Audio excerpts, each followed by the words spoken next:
nurturing motivation instead of motivating your staff. I mean, everybody wants a motivated staff, right? I've never had anybody come to me and say, gosh, I love dejected people. It's fun working with a really dismal group. You know, everybody likes motivated staff. They're productive, they're fun, and they're also very validating. Come on, my group's motivated, I must be a good leader, right? You know, it's great. Everybody wants a motivated staff.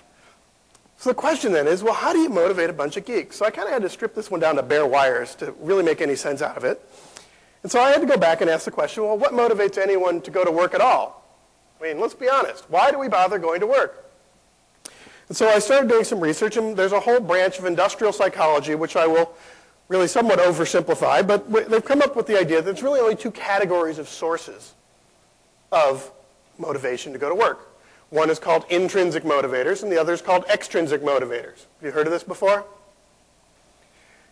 Extrinsic motivators are anything that has nothing to do with the work itself. So the classic example is a paycheck.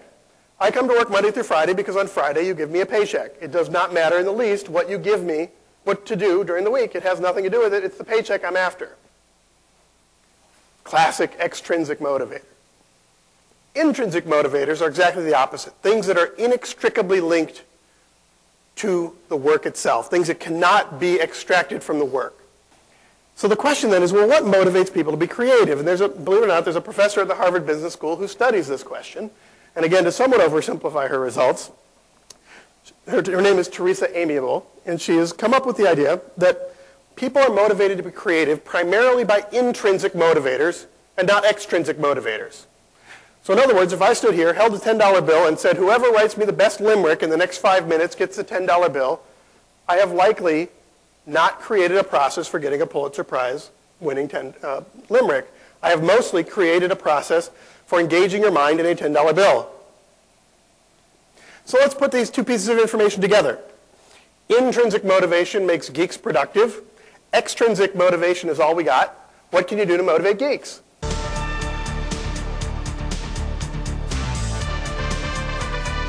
Today's organizations depend on technology to operate and compete.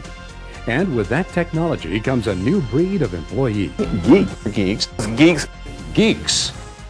Managing, leading, and motivating these essential employees presents major challenges. They are different and at times difficult.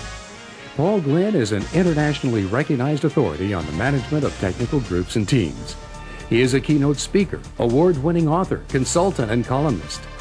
His high-content, entertaining presentations delight audiences by explaining how geeks are different from other employees and why traditional management approaches don't work with geeks.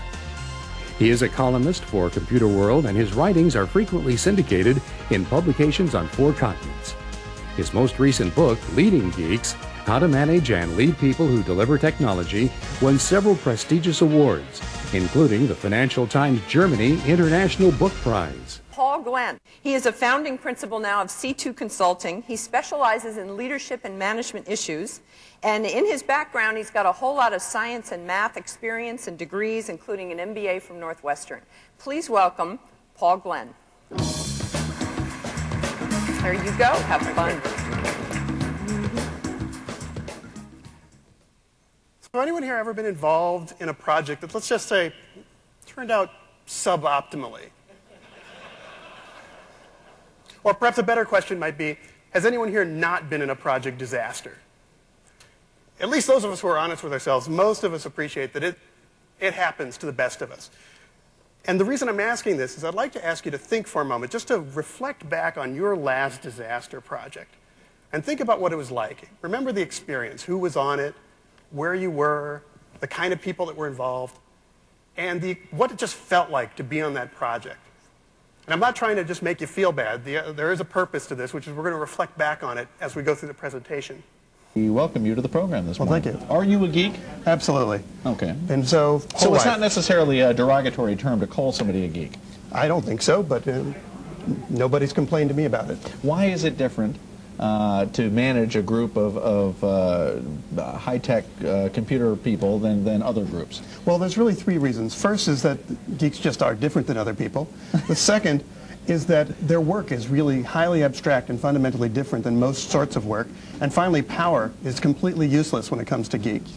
Yet most people use power as the primary basis for most leadership approaches. So what I promised was I would give you 4 strategies to avoid big disasters. So we'll dive right into the strategies for avoiding disasters. And be ready to wrap your head around this. Strategy number 1 is pretty straightforward. Don't do anything. It's the only guaranteed thing I know. If you don't try to do anything, you're unlikely to initiate a disaster. But it's not particularly good for your career. So it's not the most pragmatic strategy I've got in the list here. So we'll move on to strategy number 2, which is do things over again. If you're willing to do a project 3 to 5 times, chances are you'll get it right at least once. And you laugh at this, but in fact, this happens. We do projects over. And in fact, I've seen it, not always deliberately, but I've seen it done actually deliberately. When a project is so critical, so important to the organization's future, I've seen a project where they take 2 teams and they let them both do the same project in the hopes that one of them is actually going to succeed. I've also seen a slightly smaller version of this where they take a big project, there's one piece of code that's so critical, has to be so tight, so stable, so perfect, that they let 2 teams do that one piece of code twice and let them compete with one another to see which one actually ends up in the project. But this is a relatively expensive strategy, so we're not going to advocate this one as a regular occurrence. So the next strategy, number 3, is intervene early. And this is one where you have the opportunity, as long as you find things before they get way off in the tall grass, you can actually pull them back into the mainstream. You have the opportunity early on, after a couple $1,000s to intervene in a project, or you can wait till it hits a couple $1 million, in which case it's much harder to pull back in. Which brings us to strategy number 4, which is kill bad babies. Not every project is destined to succeed.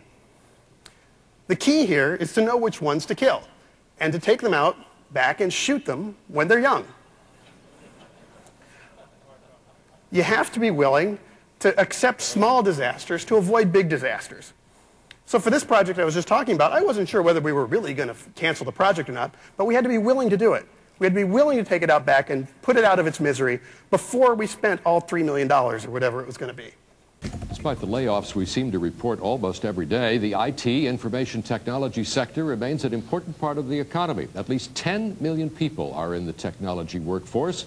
Some of them would readily admit being geeks. Among them, Paul Glen, founder of C2 Consulting, an IT management consulting firm, and author of Leading Geeks, How to Manage and Lead People Who Deliver Technology. Paul, thank you for coming by tonight. I have to ask, first of all, any reaction to the title of the book? Well, most people find that the title grabs their attention and they don't have a problem with it. The only people who've ever complained about it weren't geeks themselves. Okay. One of the definitions that you offer of a geek in this, you call them enablers of technology. And the thesis here is that techies are different in the workplace and they need to be led and managed a little differently. I think that's true, in that and I'm not trying to stereotype here, but technology people are people who've selected themselves to be part of the technology industry, and they're drawn to the technology for a reason. And so they are different from other employees, and as well as their work. Is their focus, does the focus tend to be more on process than on results? And if so, then that sometimes is a problem for a business which has to worry about the bottom line. Well, I think the key is in the idea that they're technical people. These are people who are drawn to the technique. They are much more interested in how something works than what it does in general.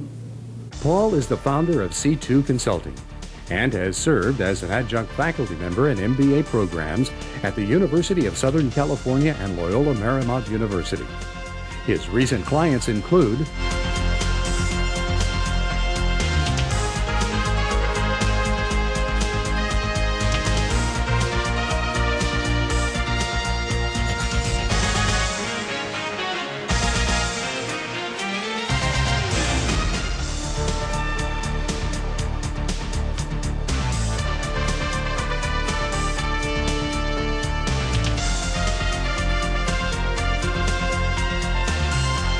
To book Paul Glen, please call the phone number on the cover of this video.